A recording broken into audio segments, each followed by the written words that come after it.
First video. So we got this cheating wife is in big trouble. Imagine having a wife Wow. as terrible Sparked as my this ears. woman. Now, the woman's name is Kristen, and Kristen is 19 when this story starts, and she's going to college in California. But here's the thing about loud? Kristen. She's really into drugs, particularly meth. And because Yo, hey, tell me why I was just about to say it always be blonde white women who be the baddest, but into crazy, like, okay, not the baddest, but like, because shoot, we love everyone equally, but still, like, be dressed like this, looking all bad and shit, and then you be finding out like they're drugged up out of their minds. And because of that, and then meth out of all things. she has lots of problems in school. She skips a lot of classes. She Bro, I starts gotta edit more failing videos. her courses. Holy shit. Hey, how'd she get in 3.0s though? Oh, wait, no, that's the amount of credit for the course. I'm stupid, bro. And she's constantly fighting with her parents over all of this. But I mean, shoot, bro. Like, how are we gonna send you to university and you failing? I've never got that with people. I get it, kind of in your first year, not trying with school, cause shit, your first year of school, you have so much free time. I had so much free time that first semester. Even the second semester, I had a good amount of free time. So I kind of get it your first year, but like after that, you gotta pick up with the pace. Like you're an adult at that point. You ain't no fresh out of high school or no more. You're not fresh bait. Kristen doesn't seem to care. And one day in 1995, she decides that she's had enough of college and enough of trying to please her parents. And she drops out. Then she heads to Tijuana, Mexico, probably to party and buy drugs. And that is where she meets this guy, Greg. And Greg is also a college student, and he's vacationing. Bro, standing damn near just like him. Look at it. Damn near one the same guy. He just looks a little bit happier here. In Tijuana with his brothers. And so Kristen and Greg, they meet and they start talking and they hit it off. And over time, Kristen starts to think Greg kind of Yo, this and Greg thinks Kristen is fine right back. And soon they start dating. Oh, word. And it's not long before Kristen moves in with Greg. And as they continue to spend more and more time together, Greg inevitably finds out that Kristen is addicted to meth. Now, at this point, he could leave her. Wait. And continue to spend more and long before Kristen right back. And soon they start dating. Okay, I thought they were married for a sec. And is addicted to meth. Now, at this point, he could leave her, but that's not what he does. I mean, he really loves Kristen. So he stays. He's going to try and help her. First red flag. And he fully commits to that. What kind of kick he she got on? monitors her. He supports her. He even encourages her to enroll back in college, this time in San Diego. And she does. And a few months go by. And slowly, because of Greg's support, Kristen starts to get better. And she gets fully sober. And years go by. And it's now 1999. Damn, they about old as hell. University and... I mean, I'm just going to assume that she was like maybe 22 by the time. So how old does that make her? 77? Jesus, how old was she being current day? 23, 20, 49? And Kristen is still doing well. In fact, she actually graduated with honors, with a degree in biochemistry. Good guess, bro. And Same she's year, able 22. to get a job as a forensic toxicologist More at than the likely. San Diego County Medical Examiner's Office. Hopefully. Which is a great job for her.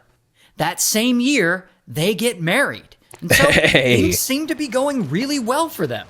However, then all that starts to fall apart. Because as every good love story after does. only a few months of marriage, Kristen starts to feel trapped. I mean, she thinks Greg is just too clingy. But instead of asking for more space or whatever, she starts smacking.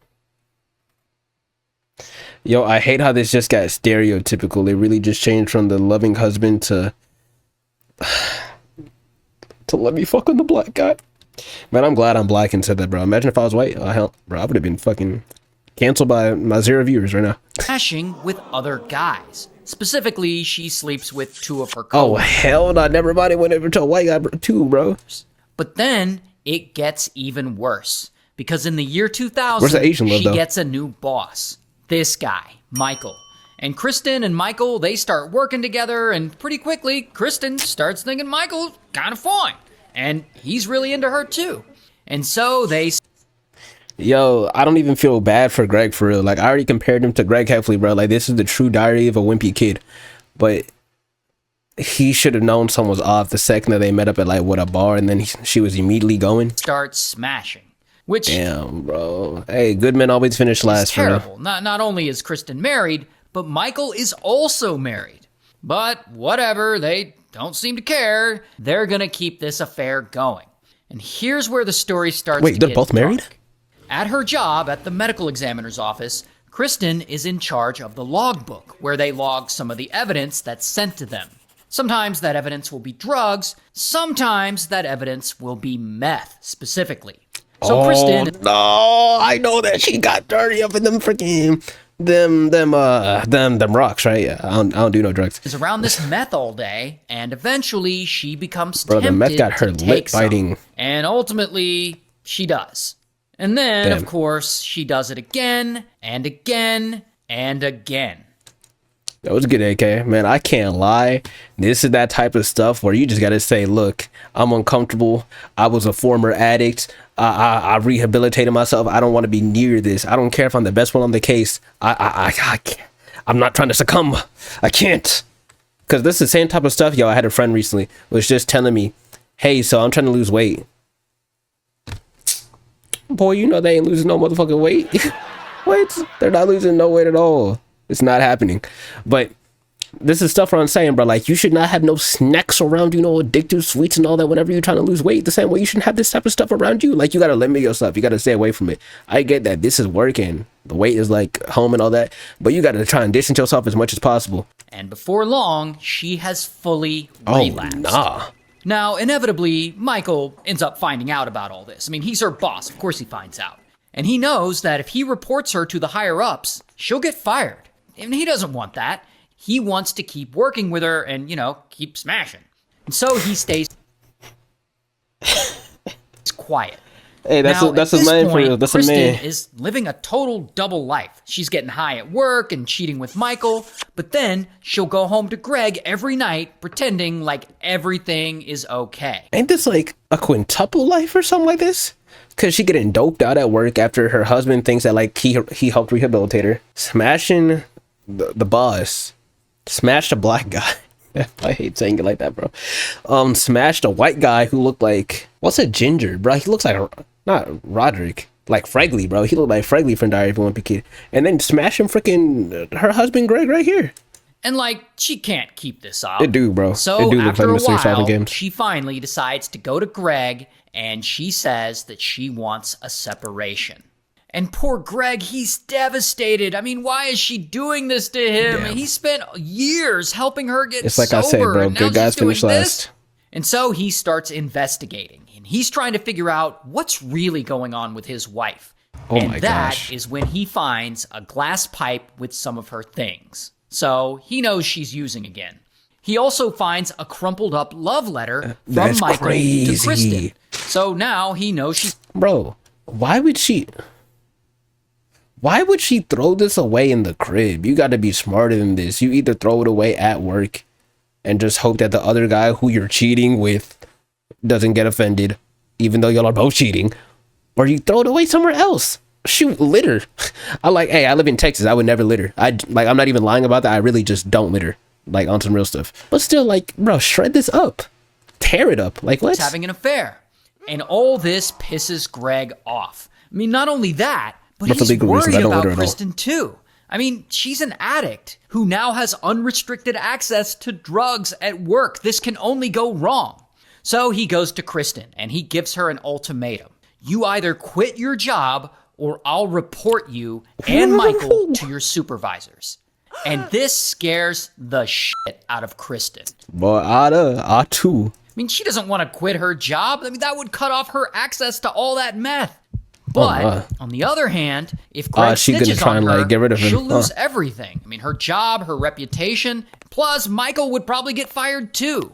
And she isn't about to let that happen. So she comes up with an insane plan to silence Greg. She's gonna drug him and make it look like he unalived himself. So she gets to work on this plan. First, she steals some drugs, oxycodone and clonazepam, from evidence. Then, one night, she slips the drugs into Greg's drink. Look, you see, it's like, I get that this is like the most common way for these crazy ass people to kind of get rid of the person they're trying to. You know, you just you drug them up and all that shit. But bro, I don't know if it's a stereotypical black in me coming out because, hey, I know someone would say that shit. I made like a song the other week about steak and fries and chicken and all that. How you finna pour this all over this good ass food? Like, shoot, you could get the coleslaw out the way. No one's gonna eat that, but like this dry Popeyes biscuit, I'll be fucking them up. Like, or this is maybe she puts them into his food. It's malarkey. No one really knows the details of that. I couldn't think of a good word, no lie. Public. But unknowingly, Greg consumes whatever she put in. My boy Greg Heffley, then bro. He passes out. Then, I guess, to make absolutely sure that he doesn't survive, Kristen places fentanyl patches on his arm. Yo, I'm goofy. I'm just goofy, so hold up. Hey, let's get back. Which are normally used to treat pain, but in this case, she's trying to overdose him. And unfortunately, it works. Poor Greg, bro. Doesn't survive. After that, Kristen lays him up on her bed, and she sets up their wedding photo and pages from her diary around him. She even places that love letter from Michael to her that he found nearby. Then she throws a bunch of rose petals over him to make it look like that scene from that movie American Beauty with all the rose petals. I guess she's trying to make it look like Greg found out about her affair and then he got so depressed that he decided to take his own life. So I'm not really sure what the rose petals are for. Regardless, after that, she calls 911 and she reports that she just found her husband and he's not breathing. So pretty quickly, paramedics arrive. And Kristen tells them that Greg must have overdosed. Like, I know I'm smiling like crazy, bro. I don't think I'm on some insane psychotic ass stuff like Osama's son. I'm talking just like, this is crazy. This is baffling. Oh my gosh, she really done helped her out of her addiction and then that she had lying around the house, and that he put the rose petals around himself. I gotta limit my number of pauses. Romantic gesture. And it sounds crazy, but as of now, there's no reason for anyone to suspect that Kristen is actually the one behind his death. Man, fucking boo, bro. Boo. Until some members of Greg's family start feeling like something isn't right about all this. I mean, Greg isn't known this is a true story. Drugs. In fact, he was scared of drugs. So why would he suddenly take a bunch of pills? And the first autopsy they did confirmed that he had oxycodone and clonazepam in his system. Bro, I can't lie, and y'all can quote me. That's what I'm saying, bro. That's insane. It's mental. It's mental in the membrane. Like, it's crazy.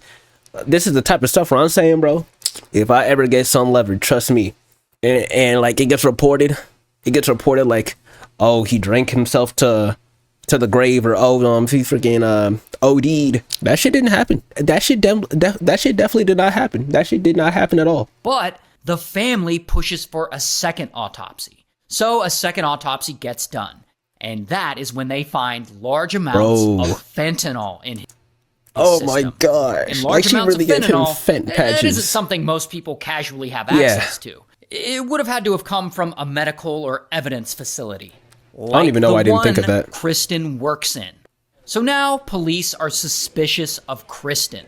And as they investigate more, they find out about her recent meth relapse and that she's been smashing with her boss, Michael.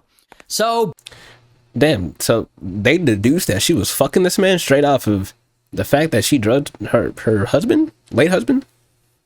Hey, I don't know what type of Sherlock they got over there, bro. Freaked out Sherlock. Both Kristen and Michael are fired from the lab. And later, we got 6 viewers bam, here? I was about to say, Kristen is arrested. Here's her mugshot. And so ultimately, she goes to trial. Yo, I don't get why Ray William Johnson will make these people bad as hell. Okay, I guess it's because these are definitely AI images, but about bad as hell. And so ultimately, and then in person, like, they'd just be looking average. Or shoot, maybe I don't know what I'm talking about. Maybe I'm just not a milkman. I guess, Dr. Umar would be proud of me, but... And so ultimately, she goes to trial, and she's found guilty, and she gets sentenced to life in prison. Like, that's not a mugshot shot. They were never actually able to find any evidence that Michael was linked to the murder, so he was never charged with anything, and therefore he was never convicted. Hey, hopefully that man Michael got a divorce, though. Hopefully. Give some more chances for all those other men out there looking for something in life.